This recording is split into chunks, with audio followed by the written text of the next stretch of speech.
അസ്സലാമു അലൈക്കും വറഹ്മത്തുള്ളാഹി വബറകാതുഹു.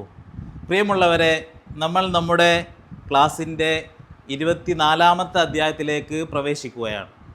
ഇന്ന് നമ്മൾ പഠിക്കാൻ പോകുന്നത് നമ്മുടെ കടമയെക്കുറിച്ച് പറയാനുള്ള ഷുഡിൻ്റെ അർത്ഥത്തിനുള്ള മറ്റൊരു പ്രയോഗമാണ്, മറ്റൊരു പ്രത്യേകമായ യൂസേജാണ് നമ്മൾ പഠിക്കുന്നത്.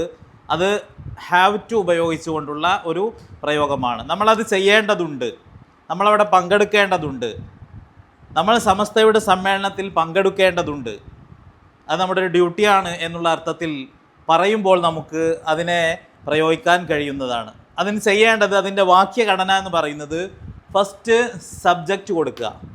എന്നത്തെയും പോലെ ഫസ്റ്റ് സബ്ജക്റ്റ് തന്നെയാണ്. പക്ഷേ അവിടെ ഒരു കാര്യം പ്രത്യേകം ശ്രദ്ധിക്കേണ്ടതുണ്ട്. ഈ ഹാവ് ടു പറയുന്ന സമയത്ത് സബ്ജക്റ്റ് ബഹുവചനമായിരിക്കണം. അതുപോലെ തന്നെ ഐ എന്നതിനും യു എന്നതിനും ഇതിൻ്റെ കൂടെയാണ് നമ്മൾ ചേർക്കുന്നത്. അപ്പോൾ ഇതിൻ്റെ പ്രയോഗം എന്ന് പറയുന്നത് എല്ലാ ബഹുവചനവും സബ്ജക്റ്റായി നമുക്കിവിടെ ഉപയോഗിക്കാം. രണ്ട് പേരുകൾ പറയാം, ബോയ്സ് എന്ന് പറയാം, ഗേൾസ് എന്ന് പറയാം, ബ്രദേഴ്സ് എന്ന് പറയാം, സിസ്റ്റേഴ്സ് എന്ന് പറയാം, ഫാദേഴ്സ്, ഡോക്ടേഴ്സ്, ഇങ്ങനെയൊക്കെയുള്ള ബഹുവചനങ്ങളെല്ലാം ആവാം. അതുപോലെ തന്നെ ഐ എന്നുള്ളതും പറ്റും, യു എന്നുള്ളതും പറ്റും. കാരണം ഹാവ് ടു ആണ് വരുന്നത്. അപ്പോൾ അതിൻ്റെ മുമ്പ് ഐ അതുപോലെ തന്നെ യു എന്നുള്ള ഏകവചനമായിട്ടുള്ള സബ്ജക്റ്റ് ആണെങ്കിലും ഓക്കെയാണ്. ബാക്കിയുള്ള ഏകവചനം സബ്ജക്റ്റുകൾക്ക് നമുക്ക് അടുത്ത പാഠത്തിൽ ഹാവ് ടുവിന് പകരം മറ്റൊരു പ്രയോഗം പഠിക്കാം. ഇപ്പോൾ നമ്മൾ ഉദാഹരണം പറയുമ്പോൾ ശ്രദ്ധിക്കുക, പറ്റാവുന്ന സബ്ജക്റ്റുകൾ മാത്രമാണ് നമ്മളിവിടെ കാണിക്കുന്നത്. അതിൻ്റെ മാനദണ്ഡം ഞാൻ പറഞ്ഞു, എല്ലാ ബഹുവചനങ്ങളെയും പറ്റും. അതുപോലെ തന്നെ ഐ എന്നതിനെയും പറ്റും, യു എന്നതിനെയും പറ്റും. അതാണ് പേരാണെങ്കിൽ രണ്ട് പേര് കൊടുക്കണം ആൻഡ് വെച്ചിട്ട്. ഉദാഹരണത്തിന് സലീൽ ആൻഡ് അനസ്, നാഫില ആൻഡ് റിഫ എന്നിങ്ങനെയൊക്കെ നമുക്ക് ഫാദർ ആൻഡ് മദർ ആൻഡ് വെച്ചിട്ട് രണ്ടാളെ ചേർക്കുമ്പോൾ ബഹുവചനമായി. ഇങ്ങനെയാകാം സബ്ജക്റ്റ്. അതിനുശേഷം ഹാവ് ടു എന്നതിന് നമ്മൾ ഉപയോഗിക്കുക. അതിനുശേഷം വെർബിൻ്റെ ബേസിക് ഫോം V1 എന്ന് പറയാം. ഇതിനെയാണ് നമ്മൾ ഉപയോഗിക്കേണ്ടത്. ഇത് ഇത്രയും ഉപയോഗിച്ച് കഴിഞ്ഞാൽ നമുക്ക് കിട്ടാവുന്ന അർത്ഥം ഉദാഹരണത്തിലൂടെ തന്നെ നോക്കാം. We have to take part. Take part എന്ന് പറഞ്ഞു കഴിഞ്ഞാൽ പങ്കെടുക്കുക എന്നുള്ള അർത്ഥത്തിനുള്ള ഒരു മനോഹരമായ വെർബാണ്. അതിനെ ഉപയോഗിക്കാം. We have to take part in the Samastha centenary. നമ്മൾ സമസ്തയുടെ ശതാബ്ദി ആഘോഷത്തിൽ പങ്കെടുക്കൽ നമ്മുടെ കടമയാണ്. We have to study that. നമ്മളത് പഠിക്കൽ നമ്മുടെ കടമയാണ്. We have to do our homeworks. നമ്മളുടെ ഹോംവർക്കുകൾ ചെയ്യൽ നമ്മുടെ കടമയാണ്. ഇങ്ങനെ നമുക്ക് മാറ്റിമറിച്ച് ഇതിനെ ഉദാഹരണങ്ങളെ പലതാക്കി ഉണ്ടാക്കാം. സബ്ജക്റ്റ് ഏത് ബഹുവചനവും നമുക്കിവിടെ കൊടുക്കാം. അതുപോലെ തന്നെ മറ്റൊരു ഉദാഹരണം എഴുതിയിട്ടുള്ള ഐ ഹാവ് ടു അറ്റൻഡ്. എനിക്ക് പങ്കെടുക്കൽ നിർബന്ധമാണ്, എൻ്റെ കടമയാണത്. I have to attend in the Samastha centenary. സമസ്തയുടെ സെൻറ്റിനറിയിൽ പങ്കെടുക്കൽ എൻ്റെ കടമയാണ്. I have to drive to that place. I have to drive to Kasaragod. എനിക്ക് കാസർഗോട്ടേക്ക് ഡ്രൈവ് ചെയ്യേണ്ടതുണ്ട് സമസ്ത സമ്മേളനത്തിൽ പങ്കെടുക്കാൻ. I have to drive to Kasaragod to attend in the centenary of Samastha. സമസ്തയുടെ 100-ാം വാർഷികത്തിൽ പങ്കെടുക്കുവാൻ വേണ്ടി കാസർഗോട്ടേക്ക് എനിക്ക് ഡ്രൈവ് ചെയ്യേണ്ടതുണ്ട്.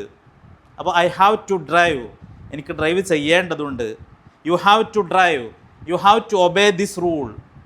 നീ ഈ നിയമം പാലിക്കേണ്ടതുണ്ട്, അനുസരിക്കേണ്ടതുണ്ട്. You have to obey this rule. ഈ നിയമം നീ അനുസരിക്കേണ്ടതുണ്ട്.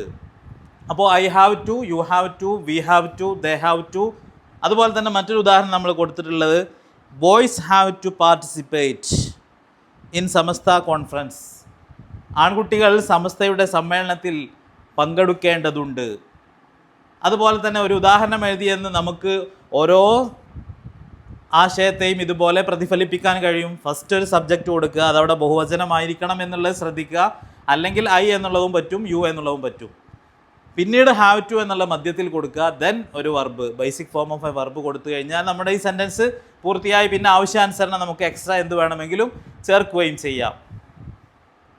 മറ്റൊരു ഉദാഹരണം എഴുതിയിട്ടുള്ള Saleel and Anas have to do that work. സലീലും അനസും ആ ജോലി ചെയ്യേണ്ടതുണ്ട്, അത് അവരുടെ കടമയാണ് എന്നുള്ളൊരർത്ഥമാണ്. നമുക്കവിടുന്ന് ഒരു രണ്ട് പേര് വന്നു കഴിഞ്ഞാൽ അതൊരു ബഹുവചനമാകുമല്ലോ സബ്ജക്റ്റ്. അതിൻ്റെ ഒരു ഉദാഹരണം കാണിച്ചു എന്ന് മാത്രം. നിങ്ങൾക്ക് അവിടെ രണ്ട് പേരുകൾ, ഡോക്ടേഴ്സ് അല്ലെങ്കിൽ ഡോക്ടർ ആൻഡ് നേഴ്സ്, ഇങ്ങനെയൊക്കെ നമുക്ക് വെച്ച് അവിടെ രണ്ട് പേരിന് ഉദാഹരണം കാണാവുന്നതാണ്. Brother and sister, husband and wife, ഇങ്ങനെയൊക്കെ വെച്ച് കഴിഞ്ഞാൽ അത് ബഹുവചനമായി മാറും. അതൊക്കെ ഇപ്പോൾ ഹസ്ബൻഡ് മാത്രം പറയുമ്പോൾ അത് ഏകവചനമായതുകൊണ്ട് അവിടെ ഹാവ് ടു അല്ല പ്രയോഗിക്കേണ്ടത്. അത് നമുക്ക് അടുത്ത പാഠത്തിൽ പരിചയപ്പെടാം. അപ്പോൾ അടുത്തൊരു ഉദാഹരണം, they have to go to Kasaragod, അവർ കാസർഗോട്ടേക്ക് പോകേണ്ടതുണ്ട്. ടു അറ്റൻഡ് സമസ്ത സെൻറ്റിനറി, സമസ്തയുടെ സമ്മേളനത്തിൽ പങ്കെടുക്കാൻ, 100ാം വാർഷികത്തിൽ പങ്കെടുക്കാൻ എന്നൊക്കെ നമ്മൾ പറയുന്ന സമയത്ത് നമ്മൾ ഫസ്റ്റ് ഒരു സബ്ജക്റ്റ് ഉപയോഗിച്ചു. അത് ശ്രദ്ധിക്കേണ്ടത് അവിടെ ബഹുവചനമാവണം, അല്ലെങ്കിൽ ഐ യു എന്നിവയും ആവാം. അതിനുശേഷം ഹാവ് ടു വെച്ചു, അതിനുശേഷം ഒരു വെർബ് വെച്ചു. അപ്പോൾ നമുക്ക് ഈ ഒരു കടമയെ സംബന്ധിച്ച് മനോഹരമായി എക്സ്പ്രസ് ചെയ്യാൻ പറ്റുന്നതാണ്. അതുകൊണ്ട് തന്നെ ഈ ഒരു പാഠം എല്ലാവരും പ്രാക്ടീസ് ചെയ്യുക. പ്രത്യേകം ശ്രദ്ധിക്കുക, സബ്ജക്റ്റിൻ്റെ അവിടെ ഒരു നിബന്ധന ഇവിടെ എഴുതിയിട്ടുണ്ട്, പ്ലൂരൽ ആവണം സബ്ജക്റ്റ്, പ്ലസ് ഐ ആകാം. അതൊരു ഏകവചനമാണ് എങ്കിലും അത് ബഹുവചനത്തിൻ്റെ കൂടെയാണ് നമ്മളിവിടെ ചേർത്ത് മനസ്സിലാക്കുന്നത്. അതിൻ്റെ ബഹുവചനത്തിൻ്റെ അതേ നിയമത്തിലാണ് അത് പെടുന്നത് ഇവിടെ. അതുപോലെ തന്നെ യു എന്നുള്ളത് അത് ഏകവചനമാവുമ്പോഴും യു, അതായത് നിങ്ങൾ ഒരാളാവുമ്പോഴും യു എന്ന് പറയും, നിങ്ങൾ ധാരാളം ആളുകൾ ഉണ്ടാകുമ്പോഴും യു എന്ന് തന്നെയാണ് പറയുക. എങ്ങനെ ആയാലും അതിനും ഇവിടെ ഈ ബഹുവചനത്തിൻ്റെ പ്ലൂരലിൻ്റെ അതേ വിധിയാണ് ബാധകമായിട്ടുള്ളത്. അപ്പോൾ അതിൻ്റെ ശേഷവും ഹാവ് ടു പറയാം, യുവിൻ്റെ ശേഷവും ഹാവ് ടു പറയാം. പിന്നെ വെർബ് വെച്ച് കഴിഞ്ഞാൽ നമുക്ക് ഈ ഒരു ക്രമത്തിലുള്ള, ഈ ഒരു സ്ട്രക്ചറിലുള്ള സെൻറ്റൻസുകൾ ഉണ്ടാക്കാനും പറ്റും. നിങ്ങൾ സ്നാക്കുകൾ ഉണ്ടാക്കേണ്ടതുണ്ട്.